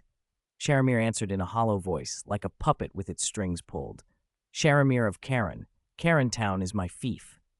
Caern Town. Linn had never heard of it, but the north was vast. There were countless small towns he'd never seen. He didn't press the point. "What are you and your men doing in the Skellige Islands?" "By order of Her Grace, Duchess Helena Langi Har of the Duchy of the Arched Coast," Charamir said. "We were to apprehend the Witcher Ged and bring him back to the duchy for trial. If he resists, we were authorized to execute him on the spot." "Is your unit the only one carrying out that order? Any others involved?" "No duchy troops nearby," Charamir replied. "But there's a Nilfgaardian detached fleet. If we run into trouble, we can call on them for assistance." Linn hadn't expected the Duchess to send two armed contingents after a single Witcher. He'd half-asked on a whim. The answer, however, only deepened the mystery. "Where did that Nilfgaardian fleet come from, and why are you cooperating with Nilfgaard?" "The Duchess won the civil war because Nilfgaard secretly provided funds and support," Charamir said flatly. "So when Nilfgaard needed assistance now, Her Grace dispatched us to help them." Linn frowned. It was still 52, 11 years before the Nilfgaardian invasion recorded in the old stories. Nilfgaardian forces shouldn't have been operating openly in the north, much less conducting covert missions there. "What mission?" he asked. Charamir's answer unreeled a dark, strategic picture. Several months earlier, Princess Pavetta of Sintra and her consort Doni had set sail from Skellige and vanished in a sudden storm. No survivors. The catastrophe chilled relations between Skellige and Sintra. Seeking revenge and to erase the shame, the king of Skellige had led the fleet's and Mainhouse's forces south to pillage imperial coastal settlements. They suspected the storm that killed Pavetta and Doni had been caused by Nilfgaardian sorcerers. But the usurper emperor in Nilfgaard had never issued any such order. Being accused without cause would anger anyone. The wrath of an emperor did not stop at a village, it could sweep a country. The empire could not risk a direct naval showdown. Its strength lay in land forces and wealth, not in a fleet built for raiding. Skellige longships were faster and more maneuverable than imperial vessels. If Nilfgaard sent too few ships, they'd be surrounded. If too many, the enemy would simply withdraw. So the Ministry of Naval Affairs had chosen a different tactic: strike the home base. Using eyewitness reports and analyses of Skellige's economy and deployments, they concluded most of the main forces had left their home islands, leaving defenses thin. The plan was to send a detached fleet to raid Skellige's homeland, to return the damage inflicted on them twofold. But a whole imperial detachment would draw attention, so they split it into smaller groups and made several discreet runs into northern waters. To cover their tracks, they occasionally flew the Skellige flag and attacked merchant ships, fomenting further distrust between Skellige and the northern kingdoms. In a calm inspection, imperial ships would betray themselves, but in a panic or after an attack, people did not look closely. They blamed the first obvious culprit. That, Charamir said, explained the scene Linn had seen earlier in Novigrad's port district: captains refusing to sail to Skellige. The Nilfgaardian fleet Charamir mentioned was currently docked in the port of the Duchy of the Arched Coast. After dealing with Ged, their mission was to scout for the weakest of the Skellige clans, so Nilfgaard could hit the most vulnerable homes. Caramir's unit, once in Skellige waters, had split.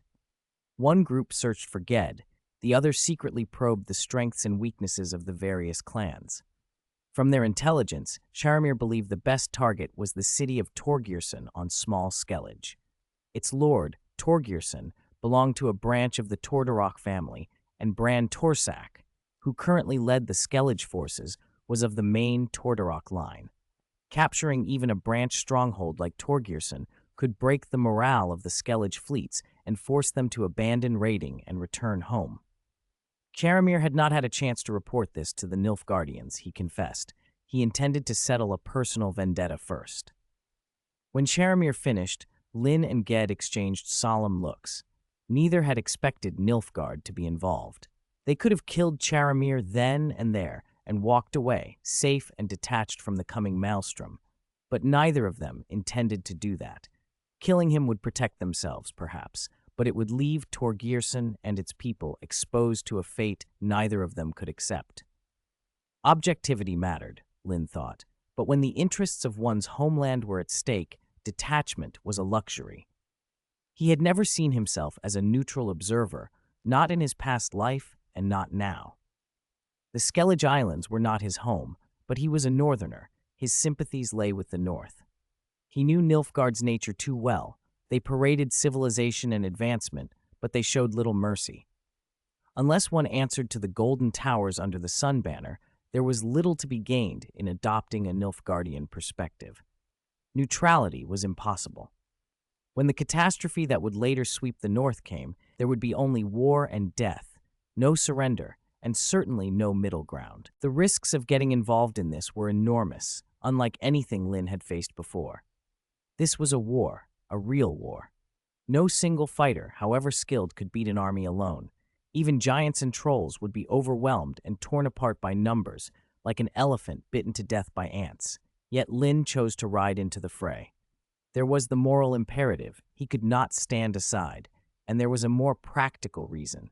Success here would be a rare opportunity. If he could help Torgirson hold the city and drive off the Nilfgaardian attack, the main and branch families of Torsak would be indebted to him. All of Skellige might owe him a favor. Remember that King Eist of Sintra came from the Tordarroch family and was King Bran's kin. Sintra would remember a debt like that too. Those connections could be invaluable for Linn's larger plans. He had to get back to Small Skellige Island and warn the Count, prepare for the invasion. Ged hurried to the mount, but Linn stopped him. "I have a plan, but first." He traced a scene. Charamir, bewildered, went limp and collapsed. "Help me put him on the horse," Linn said. Ged hesitated for only a beat. In the days they'd spent together, he'd learned that Linn never acted at random. There was always a purpose. Without asking why, he hauled the unconscious Charamir onto Nidhogg's back and followed Linn. They rode hard and fast, only slowing after several miles, well past the camp. Linn set Charamir down in the tall roadside grass, cut the ropes from his hands and feet, gathered them up, and tossed Charamir's longsword back beside him. Ged could no longer hold the question inside. "Linn, what did you do?" Linn didn't hide it. "I gave him a suggestion, enough to wipe the memory of being taken. When he wakes, he won't know exactly how he escaped, but he'll invent a story that won't brand him a traitor. We need to ride to the other families, gather men, and go to Torgirson's aid right away," Ged said. There was no time to carry out the Witcher contract Torgirson had offered, clearing Aetnir Castle. They split immediately. Linn would ride for Kaer Morhen and plead for Drummond's support. Ged would make for Kaer Troll to find Quet. Linn trusted that One-Eye Lugos would repay his kindness. His actions at Kaer Morhen had earned him credit. Ged's doings on Great Skellige would have surely reached Crack's ears, and both men planned to produce helmets from the Duchy's troops as proof. Crack should not refuse. The rest of the island families could be alerted by drummers and riders sent out by Drummond and Quet. Linn and Ged could not afford to knock on every door. After they finished notifying the principal houses, they had to hurry to Torsak and help Torgirson defend the city. There was, at least, one sliver of hope. The Nilfgaardians had sent a detached fleet, only 1,500 troops, not the full navy.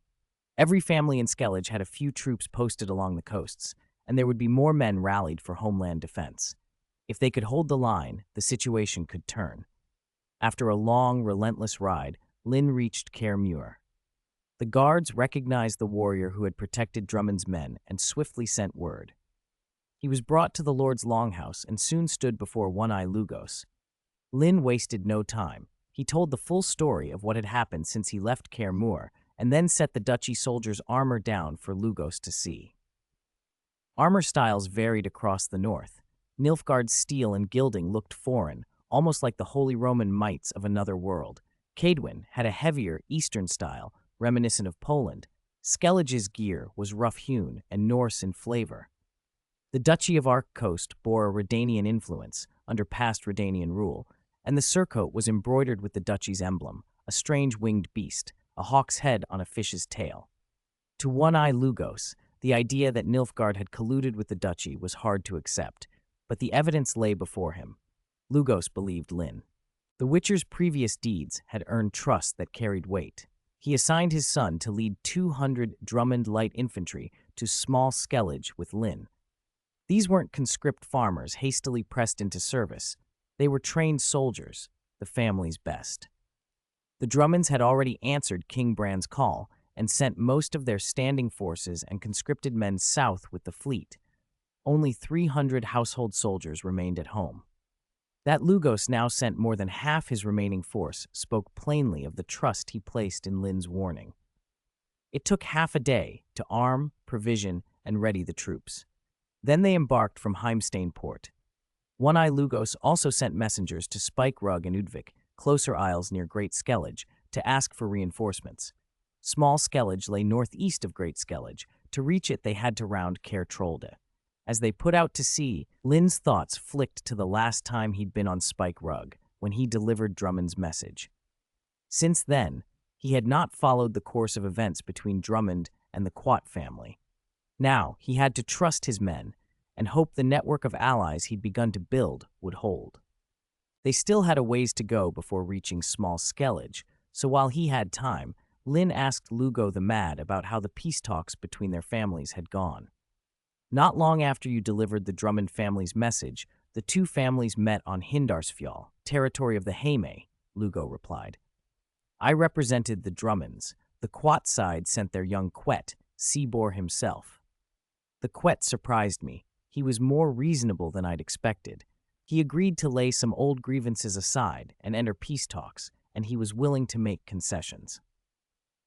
To be frank, the land he asked the Drummonds to cede was less than we'd feared, and he even offered compensation.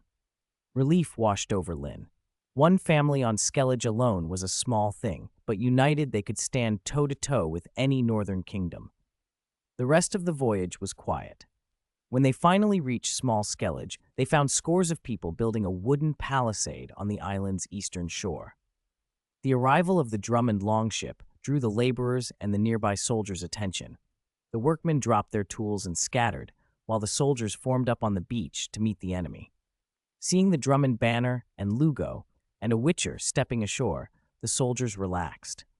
A middle-aged man in chainmail with a full beard came forward to greet them.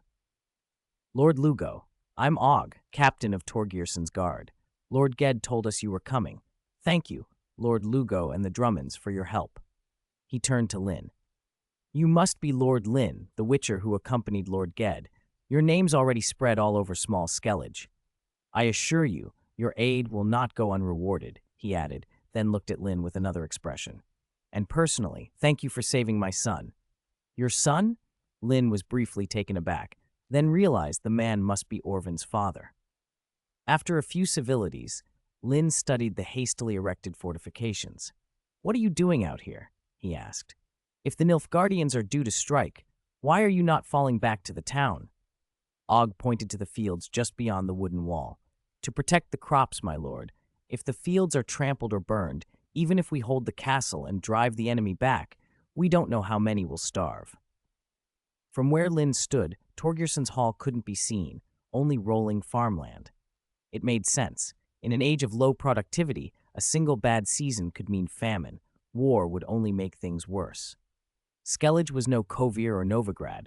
Treasuries couldn't simply buy grain elsewhere. If they wanted to avoid widespread starvation, they had to risk meeting the enemy here and stop them from wrecking the harvest. The Drummond soldiers were sent to rest. Linn and Lugo, guided by Og, made their way to a tent behind the palisade, where Torgerson sat with Ged and the young Quet, Crack, who had arrived earlier. After greeting Torgerson, they exchanged curt, careful pleasantries with Ged and Crack. Perhaps because peace had just been brokered and because a greater threat loomed, both Lugo and Crack showed restraint. Tensions that might once have flared were smoothed over, and Torgerson allowed himself a small, grateful sigh. "As you've just arrived, Lords Linn and Lugo," Torgerson said, "let me run you through our situation. The Torsak branch has only 300 troops left on Small Skellige. Half must watch the north and south beaches to prevent enemy landings. If they did bypass us, those 150 men couldn't stop them outright, but they could delay them and raise the alarm. The main point is, we wouldn't be taken completely by surprise. That leaves 150 men for the center. Fortunately, Lord Crash has brought an additional 150 loyal soldiers." Lugo's jaw tightened. He didn't voice it, but inwardly he scoffed. Surely the Quates hadn't sent only 150. The Drummonds alone had provided 200 light infantry. Pride in the old Skellige rivalry would make anyone exaggerate their contribution. He kept silent. This was not the time to split hairs. Torgerson, perhaps reading Lugo's look, hurried on. "Though the Quat numbers seem small, they're a varied force. 40 archers, 50 heavy infantry, and 60 spearmen, not to be underestimated." Lugo shut down his private complaint. He'd been about to make himself look foolish. The Drummonds might have more men, but they were all light infantry, no archers, no heavy infantry. That kind of balanced composition was a luxury the Quates, who controlled the busy Kaer Port, could afford. Sensing his point had been made, Torgerson softened his tone and moved on to other matters, easing Lugo's expression at last. Meanwhile, Linn was lost in thought. From what Count Torgerson had just explained, everything clicked into place. The total forces on their side amounted to barely 500 men. By Charamir's own admission, the enemy numbered over 1,000. In other words, they could be facing roughly 3 times as many foes. Numbers matter in war. When many face few, the smaller force almost always pays the price. That was why tales of the outnumbered winning were so noteworthy. They were exceptions, not the rule. Count Torgerson spoke again. "Do not be too pessimistic. I've already sent word to Indalsfell Island, Spike Rug Island, Faro Island, and Udvik Island requesting support. If we can hold out until reinforcements from the other families arrive, we'll be fine." Then he turned to Linn.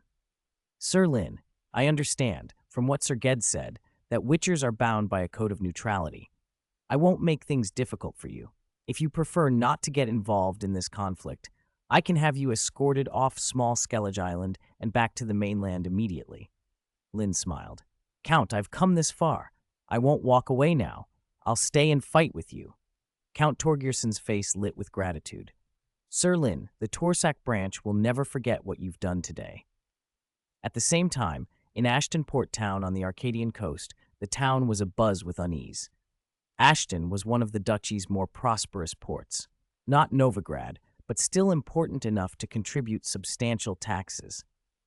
Some time ago, a group of Nilfgaardian merchants had arrived and been quartered in the villa the town mayor had arranged for them. Oddly, they rarely left the villa.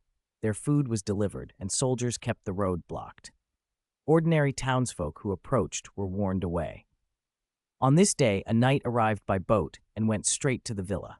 When the town soldiers tried to stop him, he produced a token and they fell back, allowing him inside. In one room, he found the leader of the so-called merchants. The man was no merchant at all, but Count Vorhis, commander of the Nilfgaardian flotilla, dressed to blend in. Vorhis frowned as he looked at Charamir, who had been dragged before him in a wretched state. "Why are you in such a sorry condition?" Vorhis asked. Charamir had no choice but to tell most of what had happened, leaving out only the part about losing his memory. The memory loss made him uneasy. People tend to avoid confronting unpleasant possibilities, and Charamir, like anyone else, preferred a plausible explanation that spared him suspicion. He did not believe he had been possessed or caught up in some elaborate conspiracy.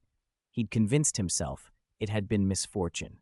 But he also knew the truth would invite scrutiny from a man like Count Vorhis.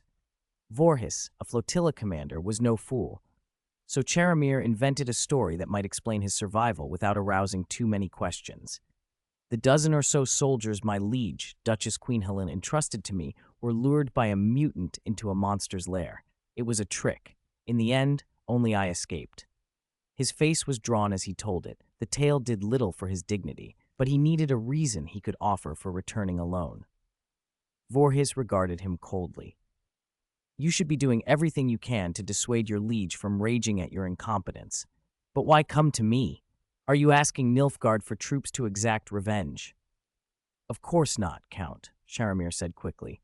The Arcadian Coast Duchy had an agreement with Nilfgaard. We were to scout for poorly defended Skellige holdings for the Empire. We have a target. So you found one. Vorhis's eyes narrowed. Yes, but I have a request. Speak. I want you to take me with you back to the Empire and recommend me for service in the Nilfgaardian army at a rank no lower than captain. Karamir had considered his options on the way back. Returning to Queen Helena in the state he was in would very likely mean disgrace, stripping of his knighthood and lands, perhaps becoming a commoner overnight. Helena was not known for mercy. The only plausible way out, he decided, was to bind himself to Nilfgaard and prove his loyalty by helping them take Torsak Castle. That would be his pledge. A captain's commission would be a demotion compared to his current status as a knight, but it was better than ruin. He was realistic. He was not Nilfgaardian, had not trained in their academies, and could not expect a high post immediately. But a captaincy would give him authority and the chance to prove himself for future advancement. Better that than remaining in the duchy with no prospects. You want to join the Nilfgaardian army? Vorhis repeated, weighing him. Yes. Vorhis studied him for a long moment. Then tell me this, how do you view the northern kings and their rule?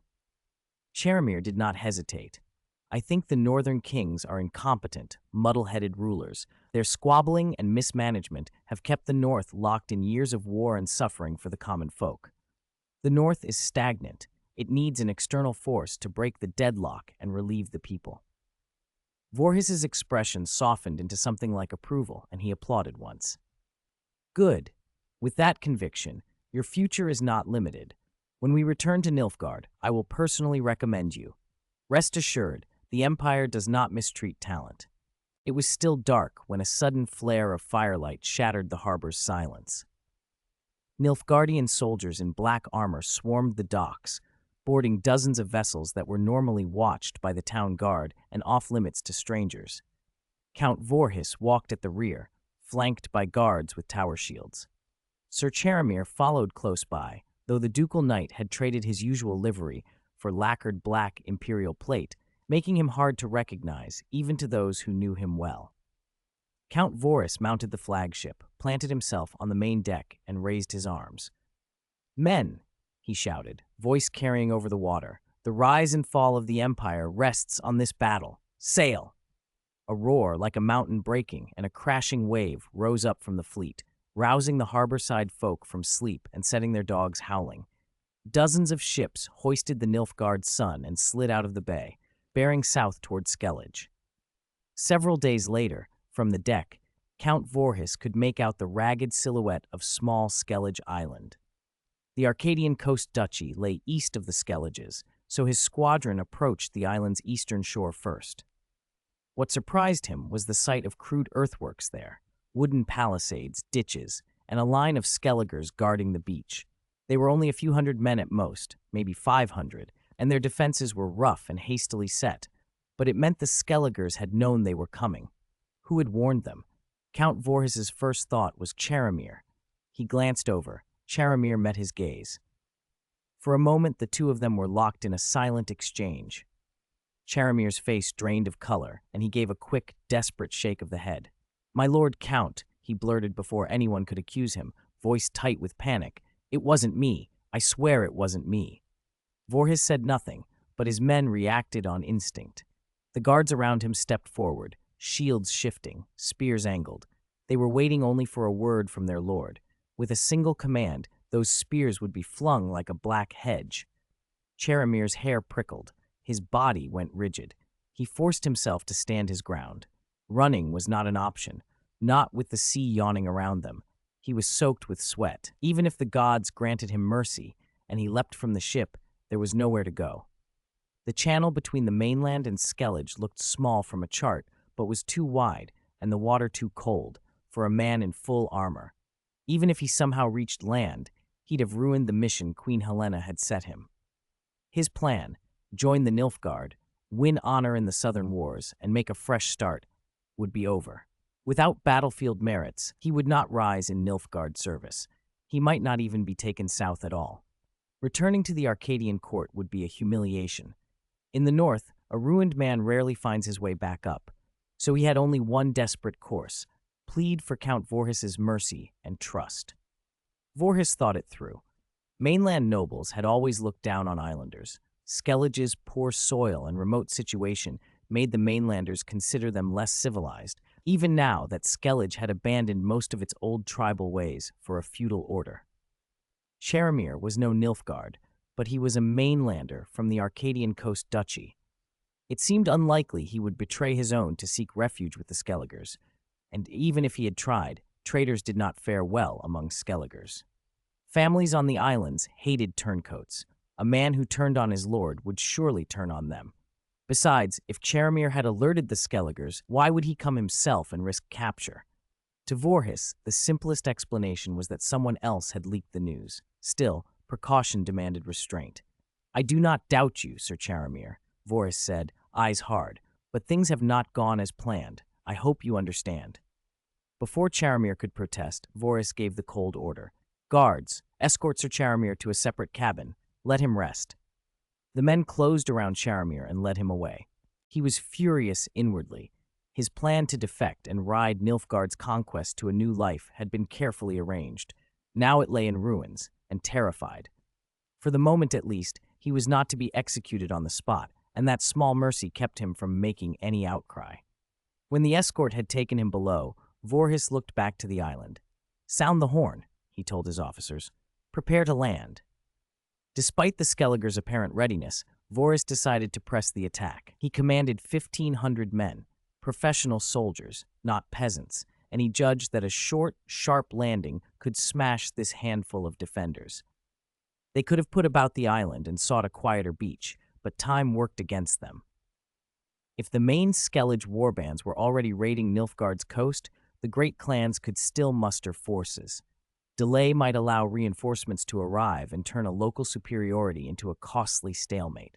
Better to strike quickly and make terms while their advantage held. Horns blared and the skiffs were lowered, each crammed with more than a dozen soldiers. Over half grabbed oars, while the rest raised shields as they desperately rowed toward the shore. Seeing the Nilfgaardian attack, the Quat family unit arrayed on the beachhead sprang into motion. 40 archers took position up front in 2 teams and, under the command of the young Quet Crack, knocked their arrows. Fire! The air filled with the hiss of arrows. 40 shafts arced up and fell, and though the volley was small, several Nilfgaardian soldiers toppled from the skiffs.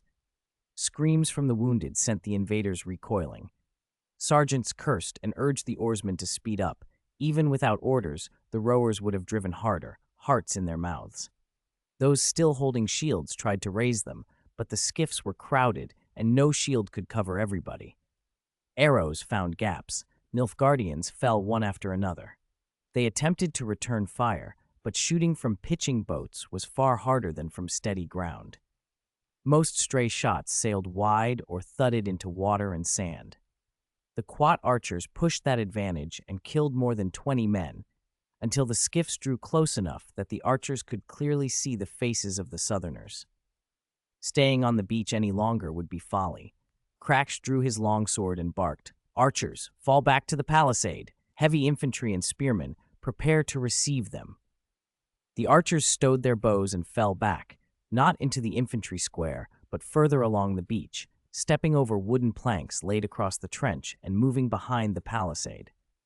The Drummond unit posted there made way. 60 spearmen snapped into 3 ranks, spear points leveled. The second and third ranks thrust their spears through the gaps of the front line.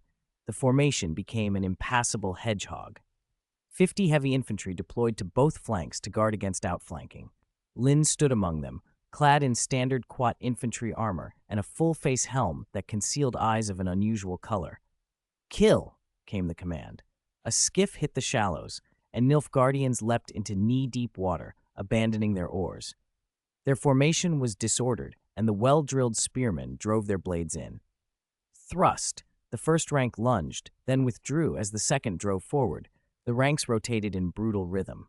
Bodies slumped among splintered wood and sand. Some of the invaders tried to go around the formation, but the heavy infantry were ready. Longswords and battle-axes hacked at flanks, and the Nilfgaardians bled for every yard. From behind the palisade, Count Torgierson watched. In minutes, the Quat warriors had added dozens of corpses to the beach, fighting with the kind of steadiness of which any lord would be proud. Still, the Quites were too few. Skellige had too few men ashore. The beachhead wasn't only the strip before Crack's unit. Nilfgaardian forces were landing elsewhere, and if more parties reached shore, the Quates could be surrounded. "That's enough. Tell Crack to withdraw, and dispatch word to Lugos the Mad. Get the Drummond family to reinforce them," someone ordered. "Yes." A distinctly Skellige horn sounded, harsh and different from the Nilfgaardian call, the signal to retire. The Drummond unit shoved aside the chevaux de frise, surged through the gap, crossed the planks, and moved to reinforce the Quat's position. Count Torgerson's Torsak unit took the vacated post behind the palisade. The Quats, hearing the horn, began to pull back toward the fortification. Retreat under cold weapons often turned to rout, but Crack's men were professionals, and their lord stood where all could see his banner. Their discipline held. They withdrew in order. On the flagship, Count Vorhis snorted. "They fight and then run? Not good enough. Send the Brandon cavalry to strike the enemy rear. But, Your Excellency, only 20 riders are ashore. I don't ask them to annihilate the enemy. Disrupt their formation, and the other units will swarm in." "Yes, sir." Elsewhere on the beach, a messenger rode up and relayed the flagship's orders. The cavalry captain nodded. "Mount!" 20 riders swung into their saddles. The captain leveled his lance and pointed seaward. "Charge!" Though small in number, an armored cavalry charge could not be ignored. Crash soldiers spotted them. "Lord Crash, enemy cavalry!" Crash turned. The riders were still a distance off, but closing fast. "They mean to cut us off from the Drummonds," he said. These were no light horsemen. Rider and mount were both barded in armor. There are 3 ways to meet cavalry: caltrops, trenches, and chevaux de frise. Countercharge with heavier cavalry, or form a dense spear wall to hold them. The first 2 were impossible in the current situation. As for the third, that was the only option left.